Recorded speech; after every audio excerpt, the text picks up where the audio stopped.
সুপ্রিয় শিক্ষার্থীরা, আসসালামু আলাইকুম।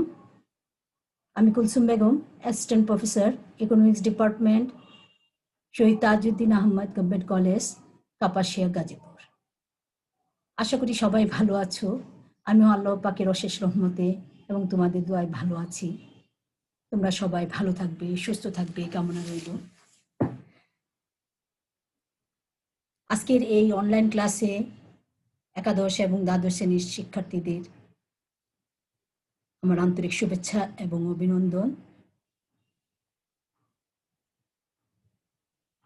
সুপ্রিয় শিক্ষার্থীরা, আজকে আমরা অর্থনীতি দ্বিতীয় পত্রের কিছু বিষয় সম্পর্কে বিস্তারিত জানব। আজকে আমরা অর্থনীতির দ্বিতীয় পত্রের অষ্টম অধ্যায় অর্থাৎ আন্তর্জাতিক বাণিজ্য এর কিছু বিষয় সম্পর্কে বিস্তারিত জানব। আজকে শিখন ফল অর্থাৎ আজকের ক্লাস শেষে আমরা যে বিষয়গুলো সম্পর্কে ধারণা লাভ করতে পারবো সে বিষয়গুলো হচ্ছে বৈদেশিক বাণিজ্যের উপর নির্ভরশীলতার সুবিধা বা কুফল এবং বৈদেশিক সাহায্যের উপর নির্ভরশীলতার অসুবিধা বা কুফল। গত ক্লাসে আমরা বৈদেশিক সাহায্য কি এবং বৈদেশিক সাহায্যের কারণ এবং বাংলাদেশের বৈদেশিক সাহায্যের প্রয়োজনীয়তা সম্পর্কে বিস্তারিত জেনেছি। তাহলে শিক্ষার্থীরা, আমরা আমাদের মূল আলোচনায় চলে যাই। গত ক্লাসের বিষয়গুলো হচ্ছে বৈদেশিক সাহায্যের কারণ, কি কারণে একটি দেশ বৈদেশিক সাহায্য গ্রহণ করে থাকে, সেই কারণগুলোর মধ্যে উল্লেখযোগ্য কিছু কারণ আমরা গত ক্লাসে বিস্তারিত জেনেছি। যেমন উল্লেখযোগ্য কারণের মধ্যে ছিল বৈদেশিক বাণিজ্য ব্যবধান দূর করা, অর্থাৎ আমদানি রপ্তানির মধ্যে যে ব্যবধান, অর্থাৎ আমদানি ব্যয় বেশি, রপ্তানি আয় কম, এটাকেই বলা হয় বাণিজ্য ব্যবধান। এই ব্যবধান দূর করার জন্য বৈদেশিক সাহায্য গ্রহণের প্রয়োজন হয়, বা সঞ্চয় ব্যবধান দূর করার জন্য বৈদেশিক সাহায্য গ্রহণ করা হয়, অর্থাৎ সঞ্চয়ের তুলনায় বিনিয়োগ কম হলে সেটাকে বলা হয় সঞ্চয় ব্যবধান। সেই ব্যবধান দূর করার জন্য একটি দেশ বৈদেশিক সাহায্য গ্রহণ করে থাকে। কারিগরি ব্যবধান দূর করা, অনুন্নত দেশগুলোতে দেখা যায় যে কারিগরি দক্ষতায় এবং কারিগরি দিক থেকে জনগোষ্ঠী বা শ্রমিকরা অদক্ষ এবং ততটা অভিজ্ঞ নয়, ফলে সেই কারিগরি ব্যবধান সৃষ্টি হয়। এই ব্যবধান দূর করার জন্য অন্যান্য দেশ বা উন্নয়নশীল দেশগুলো বৈদেশিক সাহায্য গ্রহণ করে থাকে। অনুন্নত দেশগুলো খাদ্য ঘাটতি পূরণের জন্য বৈদেশিক সাহায্য গ্রহণ করে থাকে এবং প্রাকৃতিক দুর্যোগ মোকাবেলার জন্য বিভিন্ন সাহায্য সহযোগিতা অর্থের আকারে, দ্রব্যের আকারে, পণ্যের আকারে গ্রহণ করে থাকে। দীর্ঘমেয়াদী প্রকল্প বাস্তবায়নের জন্য বিপুল পরিমাণ অর্থের প্রয়োজন হয়। সেই প্রকল্পগুলো বাস্তবায়নের জন্য অনুন্নত দেশগুলো সাধারণত বৈদেশিক সাহায্য গ্রহণ করে থাকে। দক্ষতা এবং উৎপাদন বৃদ্ধির জন্য বৈদেশিক সাহায্য গ্রহণ করে থাকে। সম্পদের কাম্য ব্যবহার, অর্থাৎ প্রাকৃতিক সম্পদগুলো সঠিকভাবে ব্যবহারের জন্য একটি দেশ বৈদেশিক সাহায্যের প্রয়োজন হয়ে পড়ে। বিনিয়োগের প্রসারের জন্য এবং অর্থনৈতিক বিভিন্ন পরিকল্পনা বাস্তবায়নের জন্য বৈদেশিক সাহায্য গ্রহণ করে থাকে। তাহলে আমরা মেইন কতগুলো পয়েন্টে জানলাম যে বৈদেশিক সাহায্যের কারণ সম্পর্কে আমরা বিস্তারিত গত ক্লাসে জেনেছি। আমরা আরো জেনেছি বাংলাদেশের বৈদেশিক সাহায্যের প্রয়োজনীয়তা। বাংলাদেশে প্রতি বছর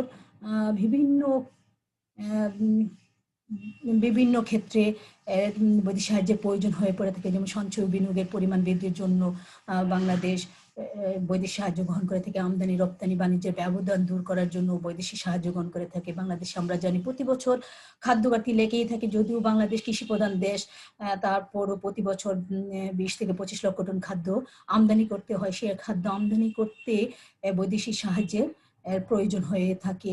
অর্থনৈতিক পরিকল্পনা বাস্তবায়নের জন্য, অর্থনীতিকে দ্রুত উন্নয়নের দিকে এগিয়ে নিয়ে যাওয়ার জন্য বাংলাদেশ বৈদেশিক সাহায্য গ্রহণ করে থাকে। বিভিন্ন প্রাকৃতিক দুর্যোগ মোকাবেলা আর ক্ষেত্রেও বাংলাদেশ বৈদেশিক সাহায্য গ্রহণ করে থাকে। দীর্ঘমেয়াদী পরিকল্পনার জন্য বিপুল অঙ্কের অর্থের প্রয়োজন হয়। বাংলাদেশে নিজস্ব অর্থায়ন বা জাতীয় আয় দ্বারা সেগুলো পূরণ করা সম্ভব হয় না, বিধায় বৈদেশিক সাহায্য গ্রহণ করে থাকে। দক্ষতা ও উৎপাদন বৃদ্ধির জন্য বাংলাদেশ বৈদেশিক সাহায্য গ্রহণ করে থাকে বা প্রয়োজন হয়ে পড়ে। সম্পদের কাম্য ব্যবহার আর এর জন্য, অর্থাৎ বাংলাদেশ উন্নয়নশীল দেশ হলো, এখানে প্রাকৃতিক সম্পদে যথেষ্ট প্রাকৃতিক সম্পদ রয়েছে। এই সম্পদগুলোকে কাজে লাগানোর জন্য, উত্তোলন করার জন্য, আবিষ্কারের জন্য বাংলাদেশের প্রচুর পরিমাণ মূলধনের প্রয়োজনে, যা অভ্যন্তরীণ আয় দ্বারা সম্ভব হয় না। সেক্ষেত্রে সেই সম্পদের কাম্য ব্যবহার করার জন্য বাংলাদেশ বৈদেশিক সাহায্য গ্রহণ করে থাকে। এছাড়া বিনিয়োগের প্রসার এবং কারিগরি ব্যবধান দূর করার জন্য বাংলাদেশ বৈদেশিক সাহায্য গ্রহণ করে থাকে। এগুলো সম্পর্কে আমরা বিস্তারিত কিন্তু গত ক্লাসে জেনেছি। আজকে আমরা যে বিষয় সম্পর্কে জানবো সেই বিষয়গুলো হচ্ছে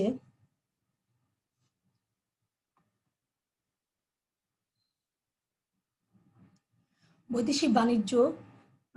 গত ক্লাসে আমরা বৈদেশিক বাণিজ্য এবং বৈদেশিক সাহায্য মধ্যে পার্থক্য সম্পর্কেও বিস্তারিত জেনেছি। যেমন সংজ্ঞাগত পার্থক্য, বিনিময় ব্যবস্থাগত পার্থক্য। সংজ্ঞাগত পার্থক্যের মধ্যে আমরা জেনেছি যে বৈদেশিক বাণিজ্য হচ্ছে দুই বা ততোধিক স্বাধীন ও সার্বভৌম দেশের মধ্যে যে বাণিজ্য সংগঠিত হয় সেটাকে বলা হয় বৈদেশিক বাণিজ্য। এবং বৈদেশিক সাহায্য হচ্ছে দাতা দেশগুলো অর্থের আকারে, পণ্যের আকারে বা সেবার আকারে যে অন্য মানে অনুন্নত বা উন্নয়নশীল দেশগুলোকে বা সাহায্য গ্রহণকারী দেশকে যে অর্থ, পণ্য, সেবার স্থানান্তর করে থাকে সেটিকে বলা হয় বৈদেশিক সাহায্য। বিনিময় ব্যবস্থা, বৈদেশিক বাণিজ্য হচ্ছে দ্বিমুখী ব্যবস্থা, আর বৈদেশিক সাহায্য হচ্ছে একমুখী ব্যবস্থা। সময়গত পার্থক্যের মধ্যে আমরা দেখেছি যে একটি নির্দিষ্ট সময়ে বৈদেশিক বাণিজ্যটা সংগঠিত হয়, আর বৈদেশিক সাহায্যটা দীর্ঘমেয়াদী সময় ধরে চলতে থাকে।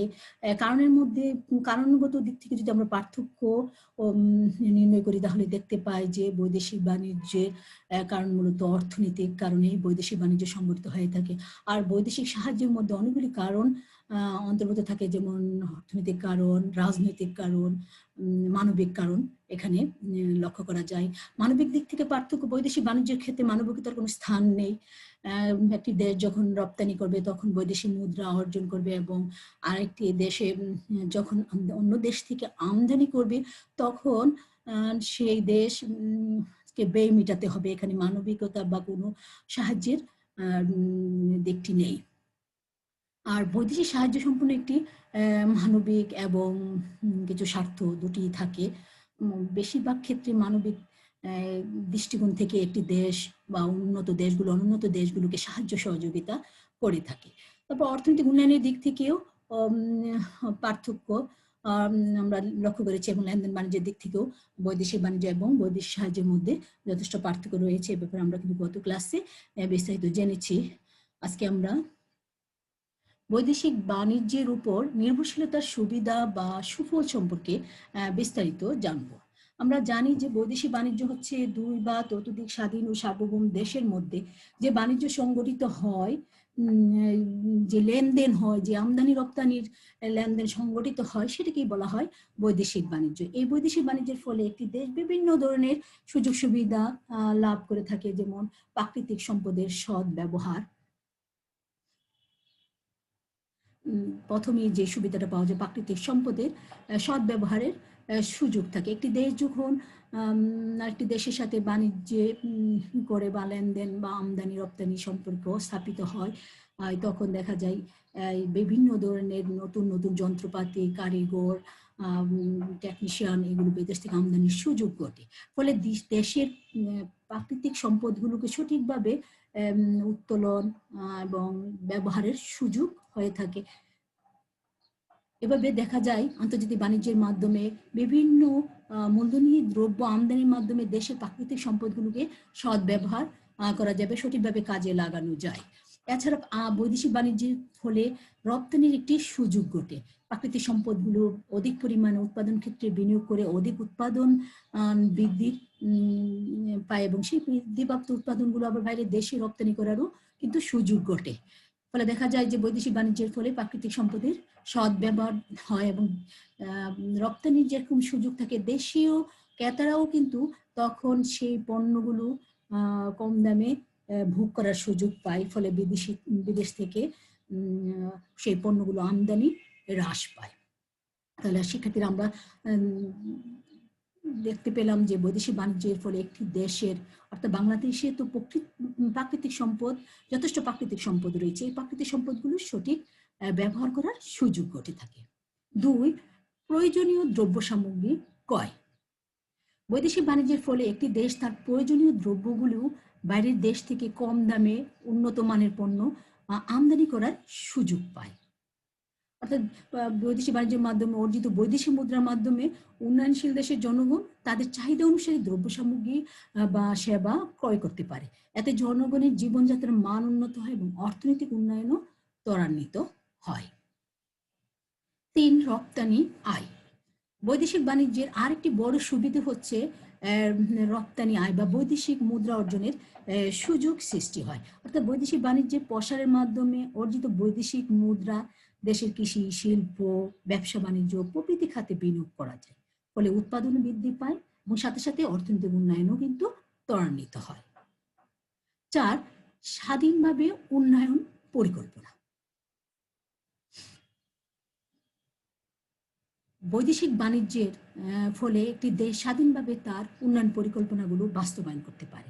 তার কারণ হচ্ছে বৈদেশিক বাণিজ্যের উপর নির্ভরশীল হলে স্বাধীনভাবে প্রত্যেকটি দেশ নিজের উন্নয়ন পরিকল্পনা প্রণয়ন করতে পারে। কেননা বৈদেশিক সাহায্যের উপর নির্ভর হলে সাধারণত সাহায্য প্রদানকারী দেশের ইচ্ছা ও নির্দেশ অনুযায়ী উন্নয়ন পরিকল্পনা প্রণয়ন করতে হয়। তারা যখন উন্নত দেশগুলো যখন সাহায্য প্রদান করে থাকে তখন তারা বিভিন্ন শর্তেই এই সাহায্যগুলো প্রদান করে থাকে। ফলে স্বাধীনভাবে পরিকল্পনা প্রণয়ন বা বাস্তবায়ন করা সম্ভব হয় না। এর ফলে জাতীয় স্বার্থ বিপন্ন হতে পারে। কিন্তু বৈদেশিক বাণিজ্যের উপর নির্ভরশীল হলে বৈদেশিক বাণিজ্যের মাধ্যমে অর্জিত বৈদেশিক মুদ্রা দ্বারা স্বাধীনভাবে খরচ করা যায় এবং উন্নয়ন পরিকল্পনাগুলো বাস্তবায়ন করা যায় এবং দেশের স্বার্থের প্রতি লক্ষ্য রেখে নিজেদের প্রয়োজন অনুযায়ী উন্নয়ন পরিকল্পনা প্রণয়ন করা সম্ভব হয় এবং বাস্তবায়ন করাও তখন কিন্তু সম্ভব হয়ে পড়ে। তাই বৈদেশিক সাহায্যের তুলনায় বৈদেশিক বাণিজ্যই কিন্তু উন্নয়ন পরিকল্পনাগুলো দ্রুত বাস্তবায়নে সহায়তা করে থাকে। রাজনৈতিক স্থিতিশীলতা। 5 হচ্ছে রাজনৈতিক স্থিতিশীলতা। বৈদেশিক বাণিজ্যের উপর গুরুত্ব আরোপকারী দেশসমূহের অর্থনীতি ও রাজনীতিতে বিদেশিরা অর্থাৎ দাতা দেশরা অর্থাৎ বৈদেশিক সাহায্য প্রদানকারী দেশগুলো কোনো ধরনের প্রভাব বিস্তার করতে পারে না। ফলে দেশের সুষ্ঠু অর্থনৈতিক উন্নয়ন পরিকল্পনা প্রণয়ন করা যেমন সহজ হয় এবং এর সঠিক বাস্তবায়নও করা সম্ভব হয়ে থাকে। কারণ বৈদেশিক সাহায্যের কারণে দাতা দেশগুলো নিজ দেশের অভ্যন্তরীণ রাজনৈতিক ক্ষেত্রে প্রভাব বিস্তার করার চেষ্টা করে থাকে। কিন্তু যদি একটি দেশ বৈদেশিক বাণিজ্য দ্বারা দেশের উন্নয়ন করতে চায় তাহলে কিন্তু সেই রাজনৈতিক প্রভাব থেকে দেশের রাজনৈতিক প্রভাব থেকে মুক্ত থাকতে পারে। 6, একচেটিয়া কারবার প্রতিরোধ।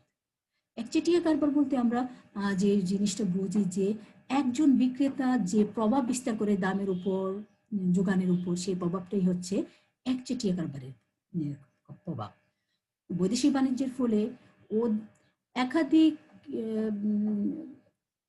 দেশ বাণিজ্যে লিপ্ত হওয়ায় এখানে একচেটিয়া কারবারির কোনো প্রভাব তেমন প্রভাব বিস্তার করতে পারে না।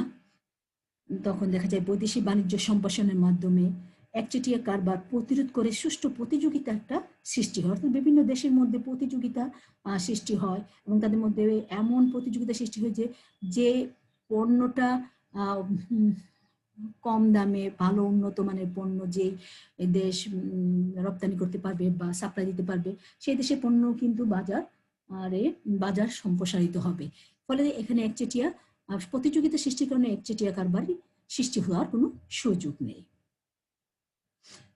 ফলে পণ্যের গুণগত মান এখানে প্রতিযোগিতা বিদ্যমান থাকায় বিভিন্ন উৎপাদনকারী বা সাপ্লাইকারীর মধ্যে প্রতিযোগিতা সৃষ্টি হওয়ার ফলে পণ্যের গুণগত মান উন্নত হয় এবং রপ্তানি বৃদ্ধি পায়।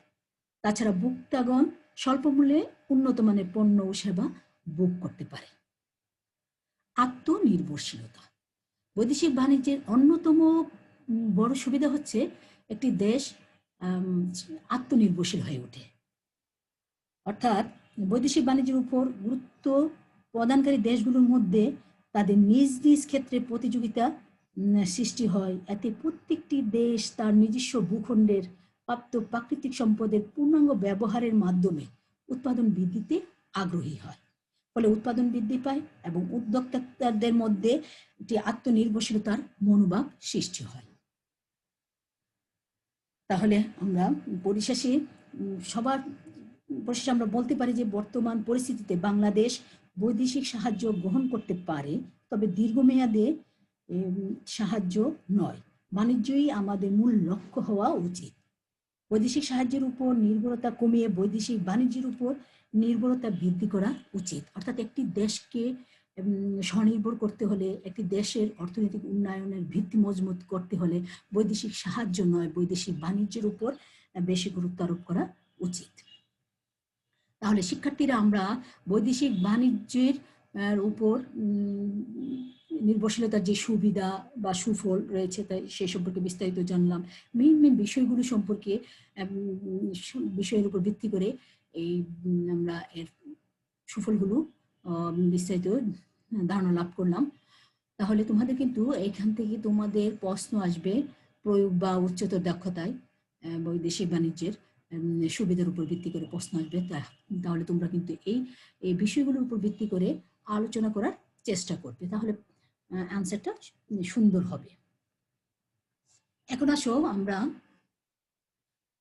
বৈদেশিক সাহায্যের উপর নির্ভরশীলতার অসুবিধা বা কুফল সম্পর্কে বিস্তারিত জানি। আমরা জানি বাংলাদেশ তৃতীয় বিশ্বের একটি সম্ভাবনাময় দেশ। এদেশের অর্থনৈতিক উন্নয়নের জন্য প্রয়োজনীয় সম্পদের যথেষ্ট অভাব রয়েছে। তাই আধুনিক যন্ত্রপাতি, উন্নত যন্ত্রপাতি এবং প্রয়োজনীয় কাঁচামালের জন্য বিদেশের উপর নির্ভর হতে হয়। ফলে এইসব যন্ত্রপাতি বা কাঁচামাল আমদানিতে প্রচুর বৈদেশিক মুদ্রা আমাদের প্রতি বছরই খরচ হয়। কিন্তু স্বয়ংসম্পূর্ণতা অর্জনের দুটি বিকল্প পথ রয়েছে। একটি হচ্ছে বৈদেশিক সাহায্য আর একটি হচ্ছে বৈদেশিক বাণিজ্য। একটি দেশ বৈদেশিক সাহায্য নয়, বৈদেশিক বাণিজ্যের মাধ্যমে কিন্তু তার অর্থনৈতিক ভিত্তি মজবুত করতে পারে। আর সেই বিষয়ের উপর লক্ষ্য করে আমরা আজকে বৈদেশিক সাহায্যের উপর নির্ভরশীলতার যে কি কি অসুবিধা বা কুফল আছে সেগুলো সম্পর্কে বিস্তারিত জানব।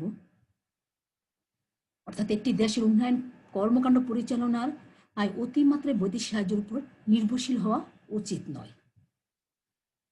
আমরা কি কি কুফল সেগুলি হচ্ছে, প্রথম হচ্ছে বিদেশিদের স্বার্থ সংরক্ষণ। বৈদেশিক সাহায্যের প্রথম কুফল বা অসুবিধা হচ্ছে এখানে বিদেশিদের স্বার্থ নিহিত থাকে, অর্থাৎ স্বার্থ জড়িত থাকে। বিদেশি দাতা সংস্থা, যেমন বিভিন্ন দাতা সংস্থা আছে, বিশ্ব ব্যাংক, IMF, এশিয়ান উন্নয়ন ব্যাংক, এগুলো দাতা সংস্থা, এগুলো বিভিন্ন অনুন্নত দেশ বা উন্নয়নশীল দেশগুলোকে বিভিন্ন ক্ষেত্রে বা বিভিন্ন সময় বৈদেশিক সাহায্য প্রদান করে থাকে। এরকম বিদেশি দাতা সংস্থা বা দেশগুলো নিজেদের আধিপত্য বিস্তার করতে রাজনৈতিক দলগুলোকে নানাভাবে প্রভাবিত করে। তাছাড়া বিদেশি উদ্যোক্তাগণ অনুন্নত দেশে বা উন্নয়নশীল দেশে যে বিনিয়োগ করে থাকে, বিনিয়োগ থেকে প্রাপ্ত মুনাফা তারা নিজ দেশে প্রেরণ করে। ফলে অভ্যন্তরীণ সম্পদের একটি বিশাল অংশ মুনাফা আকারে কিন্তু বাইরে চলে যায়। এতে কিন্তু দেশের ক্ষতি হয়। তাহলে আমরা দেখতে পাচ্ছি যে বৈদেশিক সাহায্যের মধ্যে কিন্তু বিদেশিদের একটা স্বার্থ সংরক্ষণ থাকে বা স্বার্থ নিহিত থাকে। এটি হচ্ছে বৈদেশিক সাহায্যের সবচেয়ে বড় কুফল। তারপর কঠিন শর্ত। যখন একটি দেশ, দাতা দেশ অনুন্নত বা উন্নয়নশীল দেশকে সাহায্য করে তখন বিভিন্ন শর্ত জুড়ে দেয়। বিভিন্ন দাতা বা সংস্থাসমূহ তাদের ঋণের বিপরীতে বিভিন্ন শর্ত আরোপ করে। অনেক ক্ষেত্রে এইসব শর্ত সাহায্য গ্রহণকারী দেশের উন্নয়ন পরিকল্পনা বাস্তবায়নে প্রতিবন্ধকতা সৃষ্টি করে। এবং একটি দেশ অন্য দেশ বা উন্নয়নশীল দেশকে যখন সাহায্য করে কোনো একটি প্রকল্প বাস্তবায়নের জন্য, তখন দেখা যায় যে দাতা দেশের কাঁচামাল বা উৎপাদনের উপকরণগুলো বা উদ্যোক্তা এগুলো ব্যবহার বা নিয়োগের শর্ত জুড়ে দেয়। ফলে দেখা যায় অধিক পরিমাণে অর্থ, এই সাহায্যের অর্থ অধিক পরিমাণে খরচ হয়ে যায় এইসব খাতে। ফলে সঠিকভাবে পরিকল্পনাগুলো বাস্তবায়ন করা সম্ভব হয় না। উচ্চ সুদের হার। বৈদেশিক সাহায্যের আরেকটি অসুবিধা হচ্ছে উচ্চ সুদের হার। বৈদেশিক দাতা সংস্থা বা দেশসমূহ ঋণ সহায়তা প্রদানের সাথে সাথে এই ঋণের সাথে উচ্চ সুদের হারের প্রদানের শর্ত জুড়ে দেয়।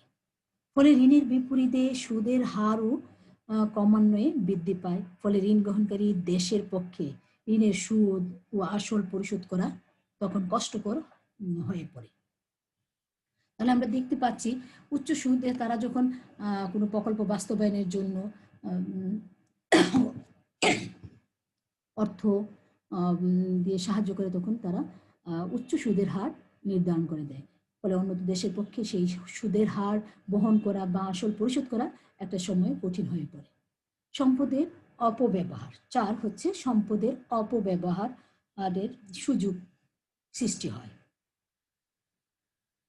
বিদেশি উদ্যোক্তাদের মূল লক্ষ্য হলো মুনাফা অর্জন। তারা যখন একটি দেশকে সাহায্য করে তখন সেই দেশ থেকে কিভাবে মুনাফা পাওয়া যায়, কিভাবে সুবিধা পাওয়া যায়, সেই টেন্ডেন্সি তাদের মধ্যে থাকে। তাই তারা যথেচ্ছাভাবে সম্পদের ব্যবহার করে। ফলে সম্পদের অপচয় বৃদ্ধি পেয়ে দেশের অর্থনৈতিক উন্নয়নে প্রতিবন্ধকতা সৃষ্টি হয়। 5 হচ্ছে অর্থনৈতিক অনিশ্চয়তার সৃষ্টি হয়। বৈদেশিক সাহায্যের ফলে একটা অর্থনৈতিক অনিশ্চয়তা দেখা দেয়। কি পরিমাণ সাহায্য পাওয়া যাবে, কখন পাওয়া যাবে, বা সঠিক সময়ে পরিকল্পনাগুলো বাস্তবায়ন করা যাবে কিনা, সে একটি অর্থনৈতিক অনিশ্চয়তা দেখা দেয়। বৈদেশিক সাহায্যের উপর অত্যাধিক নির্ভরশীলতা দেশের অর্থনীতিতে অনিশ্চয়তার আনয়ন করে। বাংলাদেশের নেই উন্নয়নশীল দেশের অর্থনৈতিক পরিকল্পনা প্রণয়নের জন্য অনেক সময় বৈদেশিক সাহায্যের উপর নির্ভর করতে হয়। তাছাড়া দেশের বাজেটের একটি বিরাট অংশ বৈদেশিক সাহায্যের উপর কিন্তু আমাদের নির্ভরশীল, আমাদের বাংলাদেশ নির্ভরশীল। কিন্তু বৈদেশিক সাহায্য সময় মতো এবং যে পরিমাণ প্রত্যাশা করা হয় তা পাওয়া যায় না। ফলে বৈদেশিক সাহায্যের অনিশ্চয়তা কিন্তু সৃষ্টি হয়। 6 মুদ্রাস্ফীতি বৃদ্ধি। বৈদেশিক সাহায্যের ফলে দেশের অভ্যন্তরে মুদ্রাস্ফীতি বৃদ্ধির হয়ে থাকে। যেমন বৈদেশিক সাহায্যের নামে অনেক সময় উন্নয়নশীল দেশে অতিরিক্ত অর্থ আগমনের ফলে দেশের দ্রব্যমূল্য কিন্তু বৃদ্ধি পায়। ফলে মুদ্রাস্ফীতি দেখা দেয়, অর্থাৎ দেশের অভ্যন্তরে দ্রব্য সামগ্রীর দাম বৃদ্ধি পেতে থাকে। এক্ষেত্রে বৈদেশিক সাহায্য বাংলাদেশের নেই উন্নয়নশীল দেশের জন্য আশীর্বাদ না হয়ে অভিশাপ হয়ে দেখা দেয়। কারণ তখন বৈদেশিক সাহায্যে দেশের অভ্যন্তরে আসার কারণে অর্থের যোগান বৃদ্ধি পায় এবং দ্রব্যের মূল্য বৃদ্ধি পাওয়ার কারণে মুদ্রাস্ফীতি সৃষ্টি হয়, জনজীবনে একটি অস্থিরতা সৃষ্টি হয়। ফলে যা অর্থনীতির জন্য খারাপ বা অর্থনীতির উন্নয়নের পথে বাধা সৃষ্টি করে থাকে। সবচেয়ে বড় অসুবিধা হচ্ছে পরনির্ভরশীলতা বৃদ্ধি।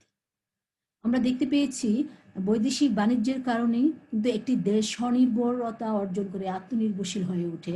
কিন্তু বৈদেশিক সাহায্যের উপর অতিমাত্রায় নির্ভরশীলতার কারণে অনুন্নত বা উন্নয়নশীল দেশগুলো কিন্তু পরনির্ভরশীলতা দিন দিন বৃদ্ধি পেতে থাকে। অর্থাৎ বৈদেশিক সাহায্য একটি দেশকে পরনির্ভরশীল করে তোলে। এর ফলে দেশটি স্বয়ংসম্পূর্ণ অর্জনে পিছিয়ে পড়ে। তাহলে শিক্ষার্থীরা আমরা দেখতে পাচ্ছি যে বৈদেশিক সাহায্যের সুফল আছে, তবে যখন এই সব বৈদেশিক সাহায্যের ক্ষেত্রে কঠিন কঠিন শর্ত, সুদের হার আর জড়িত থাকে বা বিদেশিদের স্বার্থ নিহত থাকে বা সংরক্ষিত থাকে বা স্বার্থ অন্তর্ভুক্ত থাকে, তখনই কিন্তু এর কুফল বৃদ্ধি পেতে থাকে বা একটি অসুবিধা বৃদ্ধি পেতে থাকে। অর্থাৎ উন্নত দেশগুলো বা উন্নয়নশীল দেশগুলো সেই বৈদেশিক সাহায্যগুলো সঠিকভাবে ব্যবহার করতে পারে না। ফলে একটি দেশ আস্তে আস্তে পরনির্ভরশীলতার দিকে চলে যায়, অর্থাৎ দেশটি আর স্বয়ংসম্পূর্ণতা অর্জনের সুযোগ থাকে না। তাহলে আমরা আজকের ক্লাসে জানতে পারলাম বৈদেশিক সাহায্যের অসুবিধা এবং বৈদেশিক বাণিজ্যের সুবিধা সম্পর্কে। শিক্ষার্থীরা, এখানে তোমাদের উচ্চতর দক্ষতায় প্রশ্ন আসতে পারে, একটি দেশ উন্নয়নের ক্ষেত্রে বৈদেশিক সাহায্য নয় বৈদেশিক বাণিজ্য বেশি যুক্তিযুক্ত, এ ধরনের প্রশ্ন আসতে পারে। তাহলে তোমাদের সুবিধা অসুবিধা দুটি কিন্তু আলোচনা করতে হবে। আলোচনা করে পরিশেষে এর সুবিধা অসুবিধাগুলোর সংক্ষিপ্ত যুক্তি খণ্ডনের মাধ্যমে প্রশ্ন উত্তর লিখতে হবে। তাহলে তোমরা এই বিষয়গুলোর উপর ভিত্তি করে প্রশ্নটা লেখার মানে অ্যান্সার দেওয়ার চেষ্টা করবে। তাহলে উত্তরটা সুন্দর ও সঠিক হবে। আমরা দেখি এখন কি ধরনের প্রশ্ন আসতে পারে এর উপর, এই বিষয়ের উপর আজকে যে শিখন ফল আমরা শিখন ফলের সম্পর্কে ধারণা লাভ করেছি তার উপর ভিত্তি করে কি ধরনের প্রশ্ন আসতে পারে, তাহলে আমাদের বিষয়টা আরো ক্লিয়ার হয়ে যাবে।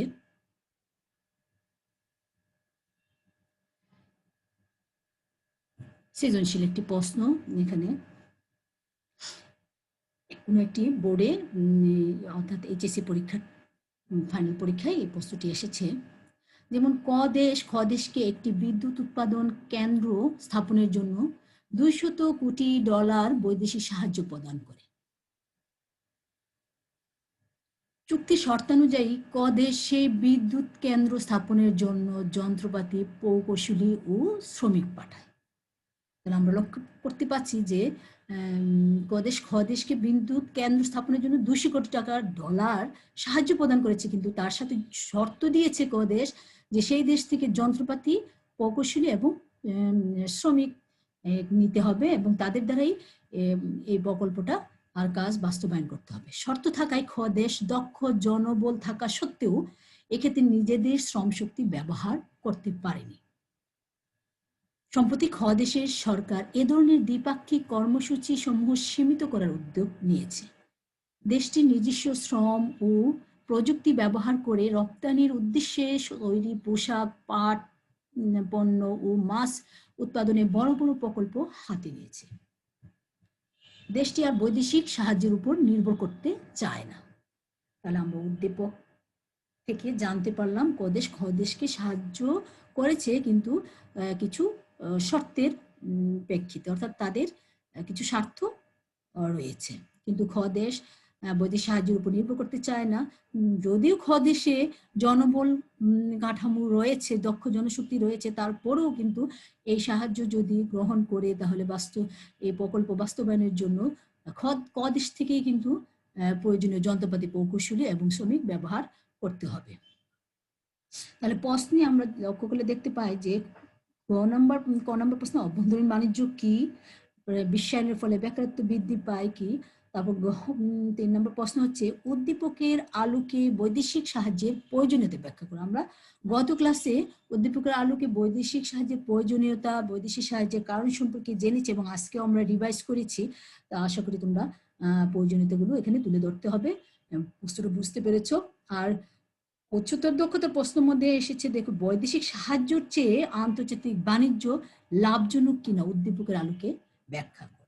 তাহলে আমাদের কিন্তু এখানে এই উদ্দীপকের থেকে আমরা ঘ নম্বর প্রশ্নে দেখি যে বৈদেশিক বাণিজ্যের চেয়ে বৈদেশিক সাহায্যের চেয়ে আন্তর্জাতিক বাণিজ্য লাভজনক কিনা, এই প্রশ্নের অ্যান্সার বা উত্তর লিখতে হলে আমাদেরকে অবশ্যই প্রথমে বৈদেশিক সাহায্যের কুফলগুলো আলোচনা করতে হবে, তারপর আন্তর্জাতিক বাণিজ্যের সুফল অর্থাৎ সুবিধাগুলো আলোচনার ভিত্তিতে প্রশ্নের উত্তর লিখতে হবে। তাহলে আমরা জানি বা আজকে শিখন ফল থেকে জানতে পেরেছি যে বৈদেশিক সাহায্যের চেয়ে আন্তর্জাতিক বাণিজ্যই সুবিধাই বেশি, বা আন্তর্জাতিক বাণিজ্যের মাধ্যমে একটি দেশ স্বনির্ভরতা অর্জন করতে পারে, অনেকগুলি সুবিধা ভোগ করে থাকে। তবে আন্তর্জাতিক সাহায্যের ক্ষেত্রে আমরা অনেকগুলো অসুবিধার কথাও জেনেছি। এখানে অসুবিধা এবং সুবিধা দুটো আলোচনায় করতে হবে। এভাবে তোমরা প্রশ্নের উত্তরটা লিখলে সুন্দর উত্তর হবে। আশা করি তোমরা ওভাবে লেখার চেষ্টা করবে এবং বইয়ে আরো একাধিক এরকম সৃজনশীল প্রশ্ন দেওয়া আছে, তোমরা সেগুলো বাসায় সলভ করবে বা সমাধান করার চেষ্টা করবে। আজকে এই পর্যন্ত। আর আজকের এই ক্লাসের মাধ্যমে আমাদের আন্তর্জাতিক বাণিজ্যের অর্থাৎ অর্থনীতি দ্বিতীয় পত্রের 8ম অধ্যায় এর পাঠটি মানে অর্থাৎ আন্তর্জাতিক বাণিজ্য অধ্যায়ের উপর আমরা আজকে শেষ ক্লাস, এই ক্লাসের মাধ্যমে এই অধ্যায়ের আমরা শেষ করব। আমরা আগামী ক্লাসে নতুন অধ্যায় অর্থাৎ 9ম অধ্যায় নিয়ে আলোচনা করব। আমরা সবাই ভালো থাকবে, সুস্থ থাকবে এই কামনা রইল।